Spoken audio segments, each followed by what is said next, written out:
right, guys, I got two stories for you this morning. One I'm going to give you right now. The other one I'll give you a little later. You're going to love the other one. You probably won't be surprised, but you're going to love it. This story here, I did a story yesterday of a man who was named Daniel Hambrick, a young black man that was shot in the back while running away from a police officer.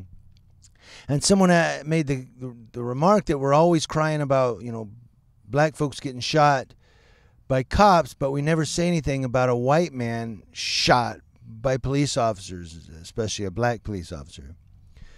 So we discussed it, and he said, well, it happened in Louisiana. He gave me the city of Shreveport, which I found in. I'm going to go through it, and then I got something to say about it.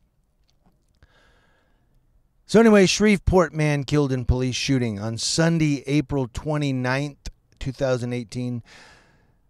Shreveport police officer Sergeant Kevin Anderson, who according to the Shreveport PD was in full uniform downtown Shreveport. And shortly before 6 p.m., he spotted Brandon Busher, 38 years old, on the El Dorado Casino property of which Busher had been banned from. The officer and Busher got into a scuffle where it is reported that Busher, after knocking the taser away that the officer was attempting to use, attempted to disarm the officer by taking his firearm. Police officer Sergeant Anderson called for assistance, and then moments later the officer reported shots fired, and it was reported that Busher was hit in his upper body by multiple shots. He succumbed to his injuries at University Hospital. So here we do have a black police officer that shot a white man in a scuffle. And the reason I bring up the race is because people are saying we're always crying about, minorities being shot by police officers and so forth. Why doesn't anybody ever talk about it when a white person gets shot? Well, here we have one where a white man was shot by a minority police officer.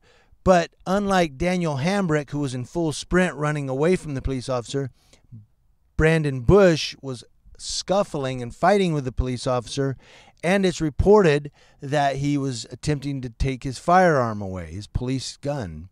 I mean, he wasn't going to take the gun away and go, bang, bang, don't arrest me, and then run off. Chances are he was going to shoot him with his own firearm.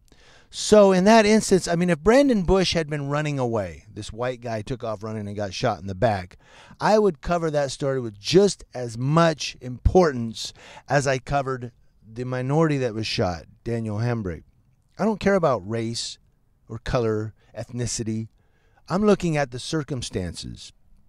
And a police officer shot a young man in full sprint running away. I don't care if he just robbed a bank, stole a car, or whatever.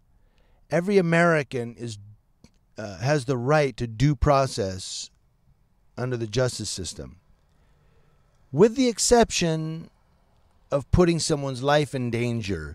Now, Brandon Bush, it's reported, was trying to take away the police officer's firearm. Why was he trying to do that? He put that police officer's life in jeopardy, and he paid the ultimate price. So had he been, let's say, running away, he has the right to due process like anybody. The only time I believe there might be more circumstances. The only real time I believe when due process is taken away is when you're putting someone's life in danger. At that point, it's life or limb, or, live or die. So that's a different circumstance. So Daniel Hambrick was running away. Brandon Bush was fighting with the police and trying to take his gun away. It's a different circumstance. I believe in my own opinion. I want to hear from all of you guys. News Now Ukaipa. Let me know what you think in the comment section below. And like always, I will put a link to the news story in the description box below.